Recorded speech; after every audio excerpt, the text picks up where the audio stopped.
குரு பிரம்மா குரு விஷ்ணு குரு தேவோ மகேஸ்வரக குரு சாட்சாத் பரபிரமம் தஸ்மை ஸ்ரீ குருவே நமக. ஓம் ஸ்ரீ ராஜகணபதி ஐயனே போற்றி போற்றி. ஓம் ஸ்ரீ லோபாமுத்திரை சமேத ஸ்ரீ அகத்தியர் ஐயா போற்றி போற்றி. குரு அருள் ஆஸ்ட்ரோ முத்து உங்களோடு. அனைவருக்கும் வணக்கம். குரு அருள் ஆஸ்ட்ரோ டிவி தங்களை வரவேற்கிறது. இன்றைய பதிவில் வெற்றிகள் தரும் நட்சத்திர குறியீடுகள் அப்படிங்கிற தலைப்பில் திருவாதிரை நட்சத்திரத்தின் குறியீடுகளை பார்க்க இருக்கின்றோம். திருவாதிரை நட்சத்திர அன்பர்களே, இந்த காணொளி உங்களுக்கானது. உங்களின் வாழ்க்கையில் சக்ஸஸ் பெறணும் அப்படின்னு நீங்கள் ஒவ்வொரு நாளும் நினச்சிட்டு இருப்பீங்க. அந்த சக்ஸஸுக்கு உண்டான கீ தான் இந்த கொடுக்கப்பட்டு இருக்கும் இந்த 13 விஷயங்கள். இந்த 13 விஷயங்களில் எதெல்லாம் உங்களால் அதிகபட்சமாக கையில் எடுத்து வாழ்க்கையில் செயல்படுத்த முடியுமோ அதையெல்லாம் வாழ்நாள் முழுவதும் செயல்படுத்துங்கள். வெற்றி என்பது தானாக கிட்டும். ஆக இந்த குறியீடுகளை பயன்படுத்தி நீங்கள் வாழ்க்கையில் ஒரு நல்ல சக்ஸஸ்ஃபுல் பர்சனாக வரணும் அப்படின்னு சொல்லிட்டு நாங்கள் மனதார வாழ்த்துகின்றோம். வாங்க இன்றைய பதிவிற்கான திருவாதிரை நட்சத்திரத்தின் குறியீடுகளை பார்ப்போம். திருவாதிரை நட்சத்திரம் அதிபதி ராகு பகவான். கணம் மனுஷகணம். பாலினம் பெண். உருவம் தளிர். மிருகம் ஆண் நாய். பறவை அன்றில் பறவை. விருட்சம் செங்காலி. தேவதை பரமசிவன். அதிதேவதை ருத்ரன். இப்போது கடைசியாக ஒரு 6 விஷயங்கள் சொல்லியிருக்கோம் பார்த்தீங்களா. இது ரொம்ப ரொம்ப இம்பார்ட்டண்டான ஒரு விஷயங்க. அதாவது உருவம் தளிர் அப்படின்னு சொல்லிட்டு கொடுத்துருக்காங்க. இந்த தளிர் அப்படின்னு சொல்லும் பொழுது இதை எதை குறிக்குது அப்படின்னாக்கா,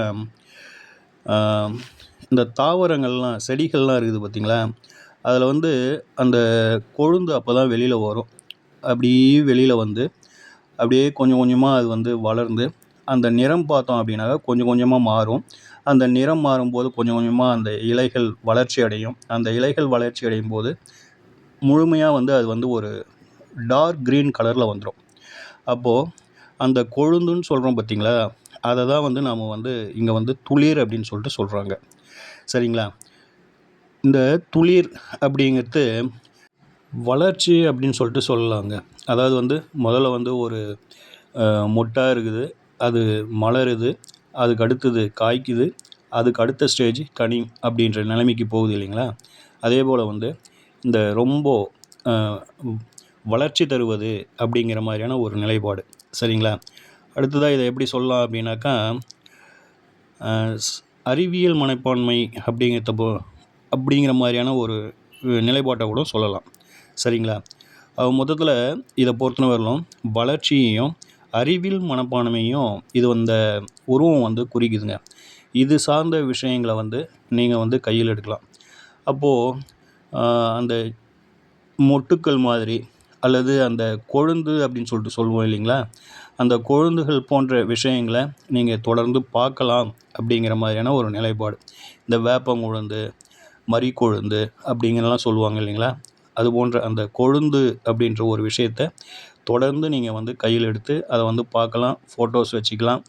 அல்லது அந்த மாதிரி ஏதேனும் உருவங்கள் கிடைச்சிது அப்படின்னாக்கா அதை நம்ம தொடர்ந்து பார்க்குற மாதிரி இருக்கணுங்க. சரிங்களா. அடுத்ததாக பறவைகளில் உங்களுக்கு அன்றில் பறவை கொடுத்துருக்காங்க. இங்கே டிஸ்பிளேயில் போயிட்டுருக்கும்போது ஒரு பறவை தெரியும் பாருங்கள். அதனுடைய மூக்கு மட்டும் ரொம்ப நீளமாக இருக்கும். இது பறவை இனம்தான்.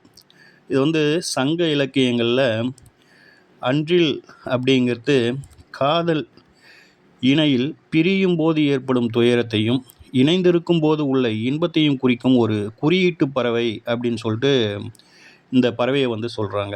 சரிங்களா. இது சயின்ஸ் ரீதியாக ஒரு நீர்ப்பறவை அப்படின்னு சொல்லிட்டு சொல்கிறாங்க.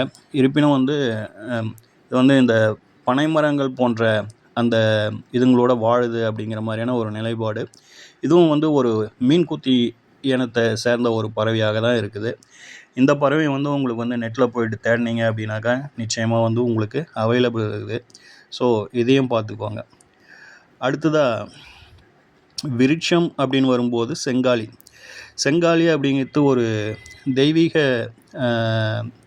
குணம் கொண்ட மரங்க. அதாவது கருங்காலி மரத்துக்கு இணையாக இதுவும் ஒரு தெய்வீக குணம் கொண்ட மரம் அப்படிங்கிறது பார்த்துக்கோங்க. இதுவும் வந்து உங்களுக்கு வந்து மாலைகளாக கிடைக்குதுங்க. அதனால் வந்து நீங்கள் வாங்கி யூஸ் பண்ணுறது பெரிய விஷயம் இல்லை. சரிங்களா? அடுத்ததாக தேவதை பரமசிவன். நம்ம எல்லோருக்குமே தெரியும், சிவபெருமானை வந்து நீங்கள் வந்து வழிபடலாம். அதிதேவதை ருத்ரபெருமான். அதனால் வந்து இதில் சொல்லப்பட்ட இந்த 6ல் எதெல்லாம் வந்து உங்களால் வந்து தொடர்ந்து ஃபாலோ பண்ண முடியும், தொடர்ந்து பார்க்க முடியும், தொடர்ந்து இவங்களோட வந்து லைஃப் லாங் பயணிக்க முடியும் அப்படிங்கிறது அதிகபட்சமாக எதெல்லாம் முடியுமோ அதையெல்லாம் கையில் எடுத்து தொடர்ந்து செய்துட்டு வாருங்க. சரிங்களா? அடுத்ததாக வெற்றிகள் தரும் நட்சத்திரம் அப்படின்னு சொல்லிட்டு ஒரு 6 நட்சத்திரம், அதையும் வந்து நீங்கள் வந்து எழுதி வச்சுக்கிங்க. ஜென்மத்தாரை அப்படின்னு சொல்லக்கூடிய ஜென்ம நட்சத்திரம், அது வந்து திருவாதிரை. சம்பத்து தாரை அப்படின்னு சொல்லக்கூடிய புனர்பூசம் நட்சத்திரம். ஷேமத்தாரை என்று சொல்லக்கூடிய ஆயில்ய நட்சத்திரம். சாதகத்தாரை என்று சொல்லக்கூடிய பூர நட்சத்திரம். மைத்திரதாரை என்று சொல்லக்கூடிய அஸ்த நட்சத்திரம். பரம மைத்திரதாரை என்று சொல்லக்கூடிய சித்திரை நட்சத்திரம். இதில் உங்கள் ஜென்ம நட்சத்திரமான திருவாதிரை மட்டும் ஒரு 50% ஒரு 50% நன்மையும் தீமையும் கலந்தே இருக்கும். அதாவது வந்து ஜென்ம நட்சத்திரங்களில் சில விஷயங்களை செய்யக்கூடாது அப்படின்னு சொல்லிட்டு ஒரு ஜோதிட விதியே உள்ளது. சரிங்களா? அடுத்ததாக சம்பத்து தாரையான புனர்பூசம் நட்சத்திரம் உங்களின் பொருளாதாரம், பணவரவு சார்ந்த அனைத்து விஷயங்களும் சிறப்பாக செய்யும். சாதகத்தாரையான பூரம் அப்படிங்கிறது உங்களுக்கு தேவையான அனைத்து விஷயங்களையும், ஒரு வீடு வாங்குறது, ஒரு சொத்து வாங்குறது, அல்லது வீடு கட்டுறது, ஒரு நிலம் வாங்குறது, வாகனம் வாங்குவது, அல்லது உங்களுக்கு தேவையான அனைத்து சாதகமாக இருந்து ஒரு விஷயத்தை முடிக்கணும்னு நீங்கள் நினைக்கிற அனைத்து நிகழ்வுகளையும் பூர நட்சத்திரத்தை நீங்கள் கையில் எடுப்பது சிறப்பு. இந்த 5 நட்சத்திரங்களை நீங்கள் ஃபுல்லாக ஃபாலோ பண்ணலாம். புனர்பூசம், ஆயில்யம், பூரம், அஸ்தம், சித்திரை. திருவாதிரையை பொறுத்தவரையிலும் நீங்கள் வந்து உங்கள் குடும்பத்தில் இருக்கிற ஒரு முன்னோர்களை, பெரியோர்களை கேட்டு அதன்படி செய்யுங்க. அந்த நட்சத்திரத்தில் ஆலய வழிபாடுகள் மிகுந்த சிறப்பு தரும் அப்படிங்கிறத மறந்துடாதீங்க. சரிங்களா?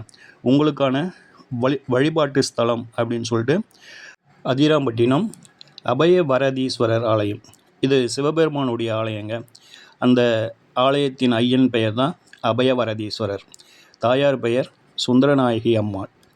இந்த ஆலயமானது தஞ்சாவூர்லேருந்து போகலாம். அதே போல் வந்து பட்டுக்கோட்டையில் இருந்தும் இந்த ஆலயத்துக்கு போகலாங்க. இந்த ஆலயத்துக்கு செல்லும் பொழுது நீங்கள் பிறந்த தமிழ் மாதத்தில் வரக்கூடிய உங்கள் ஜென்ம நட்சத்திரமான திருவாதிரையில் இந்த ஆலயத்துக்கு சென்று ஐயனையும் தாயாரையும் வழிபட்டு உங்கள் வாழ்க்கையை ஒரு சக்ஸஸ்ஃபுல்லாக ஆக்கிக்குங்க அப்படிங்கிறது நம்மளுடைய பரிந்துரை. சரிங்களா?